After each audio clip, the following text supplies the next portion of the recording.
नमस्कार। आपका अखबार के इस अंक में आपका स्वागत है। मैं हूं प्रदीप सिंह। राहुल गांधी और कांग्रेस पार्टी की भारत जोड़ो न्याय यात्रा 17 मार्च को मुंबई में संपन्न हो गई। राहुल गांधी ने अपने भाषण में कहा कि ये समापन है, अंत नहीं है। अब इन दोनों का क्या अंतर है ये तो वही बता सकते हैं, लेकिन आप अगर विपक्षी दलों को देखें तो आपसे एक सवाल मैं पूछूं कि विपक्षी दल किस पर उनका हमला सबसे ज़्यादा है। आप कहेंगे किस तरह का बेतुका सवाल पूछ रहे हैं।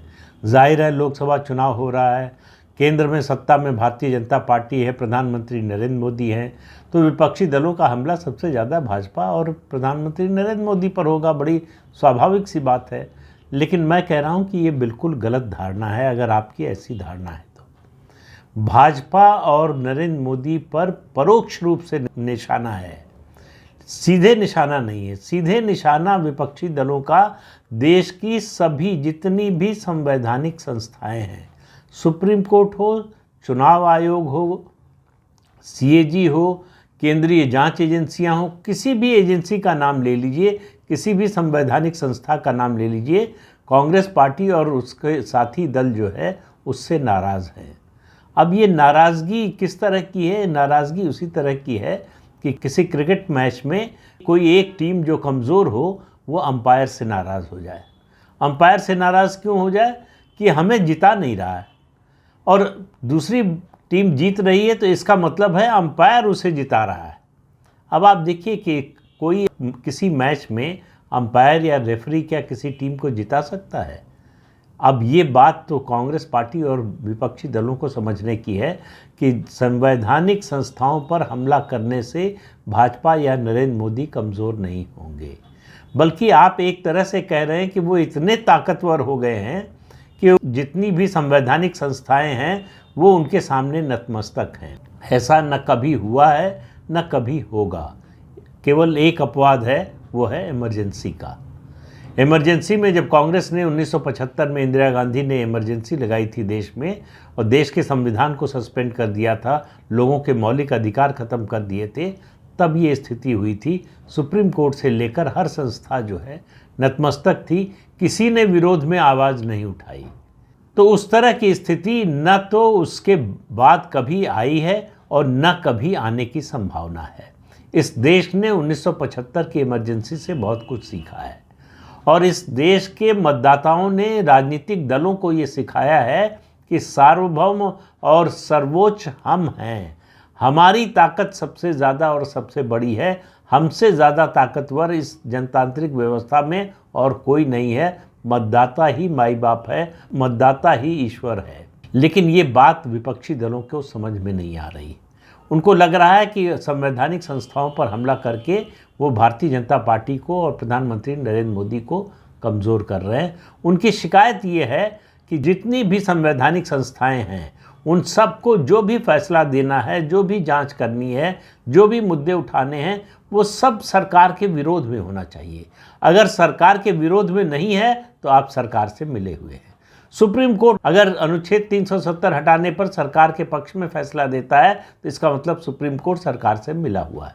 इसी तरह से किसी फैसले के लिए लीजिए, आप राम मंदिर पर आए फैसले को ले लीजिए, विपक्ष ने आज तक उसको स्वीकार नहीं किया है। विपक्ष इन संस्थाओं के फैसलों को स्वीकार नहीं कर रहा है, ये एक बात है। मैं तो कह रहा हूँ कि विपक्ष जनादेश को भी स्वीकार नहीं कर रहा है। 10 साल में 2 लोकसभा चुनाव हो चुके, दोनों में विपक्ष की करारी हार हुई। प्रधानमंत्री नरेंद्र मोदी 14 में प्रधानमंत्री नहीं थे, उम्मीदवार थे। 14 में और 19 में उनकी और उनकी पार्टी की बम्पर जीत हुई। इसके बावजूद आज तक विपक्षी दल उस जनादेश को स्वीकार करने को तैयार नहीं है। वो ये मानने को तैयार नहीं है कि प्रधानमंत्री नरेंद्र मोदी इस देश के निर्वाचित प्रधानमंत्री हैं। उनको लगता है कि कुछ ऐसा गड़बड़ हुआ है जिसकी वजह से नरेंद्र मोदी प्रधानमंत्री बन गए हैं और भाजपा सत्ता में आ गई है। इन्हें यहाँ होना नहीं चाहिए। दरअसल हमारा जन्मसिद्ध अधिकार प्रधानमंत्री पद और केंद्र सरकार की सत्ता पर है। तो इसलिए वो बार बार संवैधानिक संस्थाओं पर हमला करते हैं कि ये हमला करने से बीजेपी कमज़ोर होगी। इसीलिए वो मैदान में उतरने से कतराते हैं।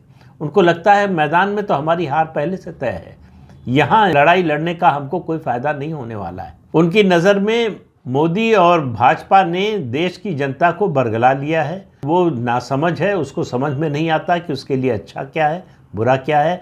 देश के लिए और देश की जनता के लिए अच्छा बुरा क्या है, ये सिर्फ विपक्षी दल समझते हैं। तो भारत जोड़ो न्याय यात्रा से फारिग होकर राहुल गांधी कहीं चले गए हैं। जो विपक्षी गठबंधन बना है उसमें ज़्यादातर जगहों पर सीटों का तालमेल नहीं हो पाया है। एक उत्तर प्रदेश में समाजवादी पार्टी और दूसरा दिल्ली में आम आदमी पार्टी से सीटों का तालमेल हुआ, उसकी घोषणा हुई है। लेकिन मुंबई की सभा में अखिलेश यादव नहीं गए। ये क्या संकेत है? इस संकेत का आप भाष्य करते रहिए। लेकिन कुल मिलाकर गठबंधन की हालत 9 दिन चले 2.5 कोस वाली है कि कहीं पहुँचे नहीं हैं, चल रहे हैं, लगातार सफ़र में हैं लेकिन कहीं पहुँच नहीं रहे हैं, वो स्थिति है। लेकिन उससे ज़्यादा चिंता की बात है जिस तरह के तत्व, जिस तरह की ताकतें, जिस तरह की बातें, जिस तरह के स्वर उठा रहे हैं उन पर। बुधवार को द्रविड़ मुनेत्र कड़गम डीएमके ने अपना घोषणा पत्र जारी किया। वो घोषणा पत्र देश को जोड़ने वाला नहीं, देश को तोड़ने वाला है। और जब मैं बात कर रहा था कि संवैधानिक संस्थाओं पर विपक्ष का हमला हो रहा है, तो आपको दस्तावेजी प्रमाण के रूप में डीएमके का चुनाव घोषणा पत्र मिल जाएगा। विपक्ष को लग रहा है, खासतौर से डीएमके का घोषणा पत्र अगर आप पढ़ें और उस घोषणा पत्र का किसी ने, मतलब उनके साथी दलों में से किसी ने, इंडिया अलायंस के किसी दल ने विरोध नहीं किया है, तो मैं मौन को स्वीकृति का लक्षण मानकर चल रहा हूँ। तो उसके हिसाब से अब हमला बोलने की ज़रूरत है एक नई संस्था पर, मूलभूत संस्था पर, और वो है इस देश का संविधान। कि संविधान पर हमला करो तभी स्थिति बदलेगी, वरना स्थिति बदलने वाली नहीं है। तो डीएमके का कहना है कि अगर इंडिया अलायंस केंद्र में सत्ता में आता है तो हम संविधान में संशोधन करेंगे। हालांकि उन्होंने ये नहीं कहा कि पूरा संविधान ही खत्म कर देंगे। अगर वो ये भी कह देते तो कोई आश्चर्य की बात नहीं होती। उन्होंने कहा संविधान में संशोधन करेंगे, और जो संशोधन में जो करने वाले हैं उन सब का इशारा एक ही ओर है कि केंद्र सरकार की जो ताकत है, जो शक्ति है, उसको क्षीण करना। यानी केंद्र को कमज़ोर करने का मतलब है देश को कमज़ोर करना। तो ये देश को तोड़ने का एजेंडा है जिस पर इंडिया अलायंस के साथी दल चलने के लिए तैयार दिखाई दे रहे हैं। डीएमके ने अपने घोषणा पत्र में कहा कि राज्यपालों का पद समाप्त कर दिया जाना चाहिए। जब वो सत्ता में आएंगे तो राज्यपाल का पद जो है संविधान संशोधन करके, संविधान के अनुच्छेद 161 में जो व्यवस्था है कि राज्यपालों को इम्यूनिटी मिलती है किसी भी क्रिमिनल प्रोसीडिंग्स के अगेंस्ट, उसको ख़त्म कर देंगे। जब तक राज्यपाल का पद ख़त्म नहीं होता तब तक राज्यपालों की नियुक्ति मुख्यमंत्री की सलाह से होनी चाहिए। अगर इंडिया अलायंस सत्ता में आ जाएगा तो हम सीए लागू नहीं होने देंगे, उसको रद्द कर देंगे। हम यूसीसी लागू नहीं होने देंगे, आने नहीं देंगे यूसीसी को, यानी यूनिफॉर्म सिविल कोड को। तो जो केंद्रीय कानून हैं जिनको अब बनाने का अधिकार इस देश का संविधान केंद्र सरकार को देता है, उन कानूनों को नहीं मानेंगे।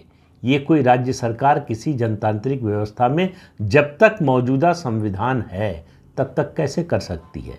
इसका मतलब इंडिया अलायंस के पार्टनर्स चाहते हैं कि ये जो मौजूदा संविधान है इसको बदल दिया जाए, इसको ख़त्म कर दिया जाए।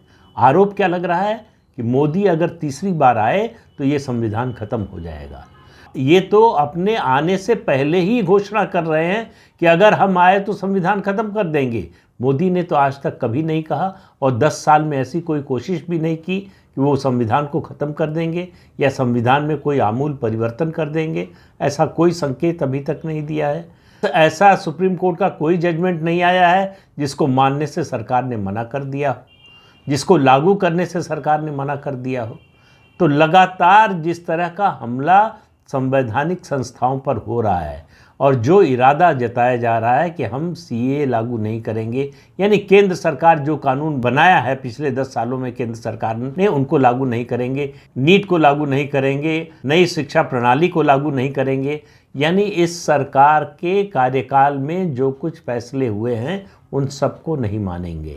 ये अराजकता की गारंटी है। अगर ऐसा हो गया, जो कि होने वाला नहीं है, लेकिन एक क्षण के लिए, तर्क के लिए मान लीजिए अगर ऐसा हो गया तो देश में अराजकता के अलावा और कुछ होगा नहीं। देश में अराजकता के लिए ही एक नया विमर्श तैयार करने की कोशिश हुई, उत्तर दक्षिण के बंटवारे के विमर्श की, वो चल नहीं पाया। फिर सनातन के विरोध का विमर्श खड़ा करने की कोशिश हुई, वो चल नहीं पाया। अब जो है भारत के संविधान के खिलाफ विमर्श खड़ा करने की कोशिश हो रही है कि भारत के संविधान में ही खोट है, उसी में कमी है। विपक्ष को लग रहा है कि हम जो हार रहे हैं, हमको जो मतदाता हरा रहे हैं, उसका कारण मतदाता नहीं है, उसका कारण हमारी कमज़ोरी नहीं है, उसका कारण सिर्फ और सिर्फ इस देश का संविधान है और उसको बदलना ज़रूरी है। संविधान को बदलेंगे तभी बीजेपी को रोक सकते हैं, लेकिन हुजूर सवाल तो ये है कि आप संविधान को तो तब बदलेंगे जब आप बीजेपी को रोककर सत्ता में आ पाएंगे। उसकी तो कोई उम्मीद दिखाई नहीं देती। कांग्रेस पार्टी में सेंट्रल इलेक्शन कमेटी की मीटिंग चल रही है। जितनी मीटिंग्स हुई हैं 3 या 4 अभी तक, किसी में राहुल गांधी नहीं आए हैं। एक पहली मीटिंग में वो ऑनलाइन जुड़े थे थोड़ी देर के लिए, उसके अलावा किसी मीटिंग में आए नहीं। तो अब जो आखिरी मीटिंग, आखिरी तो नहीं कह सकते, मतलब अब तक की आखिरी मीटिंग जो हुई है उसमें भी वो नहीं आए हैं, जबकि उनकी भारत जोड़ो न्याय यात्रा खत्म हो चुकी है। अभी तक बहाना ये था कि वो न्याय यात्रा में व्यस्त हैं, इसलिए जो है नहीं आ पा रहे हैं, नहीं शामिल हो पा रहे हैं फिजिकली। ऑनलाइन जुड़ेंगे, लेकिन ऑनलाइन भी नहीं जुड़े एक बार के अलावा। तो जो नेता अपनी पार्टी के टिकट बंटवारे की बैठक में शामिल होने का समय नहीं निकाल सकता, वो अगर देश का प्रधानमंत्री बन जाए तो देश के लोगों के लिए कैसे समय निकाल पाएगा, इसकी सहज ही कल्पना की जा सकती है। तो ये जो विपक्षी दलों का गठबंधन है, इंडी गठबंधन, ये दरअसल डिज़ास्टर का मेन्यू है। ये सिर्फ देश को तोड़ने, देश में राजनीतिक अस्थिरता पैदा करने और अराजकता पैदा करने का बना बनाया घोषणा पत्र है। जो डीएमके का घोषणा पत्र आया है उस पर अभी तक किसी पार्टी ने, मतलब उनके गठबंधन के साथी दलों में से किसी पार्टी ने विरोध नहीं किया है। इसका मतलब मानकर चलना चाहिए कि उनका समर्थन है। वैसे भी किसी की हिम्मत नहीं है कि डीएमके और एमके स्टालिन का विरोध कर सके। उनको मालूम है कि जिस दिन डीएमके और एमके स्टालिन का विरोध किया, कम से कम वर्तमान परिस्थितियों में, उस दिन ये अलायंस जो भी बना हुआ नज़र आ रहा है, थोड़ा बहुत खड़ा नज़र आ रहा है, वो भी ख़त्म हो जाएगा, वो भी धराशायी हो जाएगा। तो ये अलायंस, ये गठबंधन बनने से, खड़े होने से और चुनाव मैदान में उतरने से पहले ही धराशायी हो चुका है। लेकिन इस गठबंधन के साथी दलों और उसके नेताओं को लगता है कि अगर संवैधानिक संस्थाओं पर हमला करेंगे, उनकी विश्वसनीयता को संदेह के घेरे में खड़ा कर देंगे, तो हमारी ये कम से कम मनोवैज्ञानिक जीत हो जाएगी, नैतिक जीत हो जाएगी। इसलिए इस समय सबसे ज़्यादा हमला संविधान के अलावा चुनाव आयोग पर है। चुनाव आयोग की विश्वसनीयता को लेकर सवाल उठाए जा रहे हैं, इलेक्ट्रॉनिक वोटिंग मशीन को लेकर सवाल उठाए जा रहे हैं। जिन राज्यों में विपक्षी दलों की जीत होती है वहाँ ईवीएम पर सवाल नहीं उठता कि कैसे जीत गए। जहाँ हार जाते हैं वहाँ ईवीएम पर सवाल उठाते हैं। तो ईवीएम पर सवाल क्यों उठाते हैं? क्योंकि उनको लगता है कि ईवीएम की प्रणाली अगर ख़त्म हो जाए, उसके ज़रिए चुनाव होना बंद हो जाए, बैलेट पेपर की व्यवस्था लौट आए, तो हमको बूथ लूटने में, चुनाव में हेराफेरी करने में मदद मिलेगी। और वो मदद मिल नहीं पा रही है, वो व्यवस्था हो नहीं पा रही है, इसलिए उनका फ्रस्ट्रेशन और बढ़ता जा रहा है। उनको लग रहा है कि एक तरीका जिससे हम किसी तरह शायद जीत के करीब पहुंच जाएं, वो तरीका भी चुनाव आयोग होने नहीं दे रहा है। और उनका गुस्सा सुप्रीम कोर्ट पर भी है कि सुप्रीम कोर्ट भी इलेक्ट्रॉनिक वोटिंग मशीन के मामले पर उनकी सुनवाई करने को तैयार नहीं है। तो कुल मिलाकर विपक्षी दलों का फ्रस्ट्रेशन भाजपा और प्रधानमंत्री नरेंद्र मोदी से ज़्यादा इस समय इस देश की संवैधानिक संस्थाओं पर है।